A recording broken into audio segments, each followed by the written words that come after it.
অবিশ্বাস্য এক ফাইনাল দেখল ক্রিকেট বিশ্ব। দীর্ঘ ১৩ বছর পর আবারও টি-20 বিশ্বকাপ শিরোপা জিতল ভারত। জশপ্রীত বুমরার অবিশ্বাস্য বোলিংয়ে হারা ম্যাচটিও জিতে গেল ভারত। শেষ ১০ বলে ২০ রান না করতে পেরে বিশ্বকাপ জিততে পারল না প্রোটিয়ারা। ৭ রানের জয়ে ১৭ বছর পর আবারও শিরোপা জিতল ভারত। ম্যাচ শেষে রোহিত বলেন, দক্ষিণ আফ্রিকা চোকার দল, তারা আবারও চোখ করল। নিজেদের প্রথম বিশ্বকাপটি রাঙাতে পারলেন না দক্ষিণ আফ্রিকা। আজ প্রথমে বোলিং করতে নেমে ১৭৭ রানে ভারতকে আটকে দেয় প্রোটিয়ারা।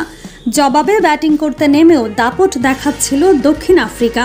ডি কক, হেনরি ক্লাসেন যখন ব্যাটিং করছিল তখন মনে হচ্ছিল খুব সহজে ম্যাচটি জিতে যাবে দক্ষিণ আফ্রিকা। তবে ডি ককের পর ক্লাসেন আউট হলেই বাধে বিপত্তি। তবে তখনও ক্রিজে ছিলেন মিলার।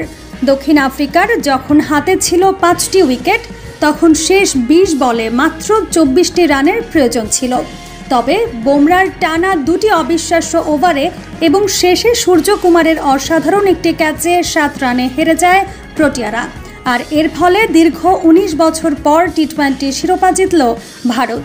ম্যাচ শেষে রোহিত শর্মা বলেন, এই ম্যাচ জিতব ভাবিনি, তবে চেষ্টা করেছি, ভাগ্য সাথে ছিল। দক্ষিণ আফ্রিকা যে জোকার তা তারা আবারও প্রমাণ করল। ওরা সহজ ম্যাচটি কঠিন করে হেরেছে। বুমরা অবিশ্বাস্য বোলিং করেছে, সাথে সূর্যকুমার যে ক্যাচটি নিয়েছে তাতে জয় নিশ্চিত হয়েছে।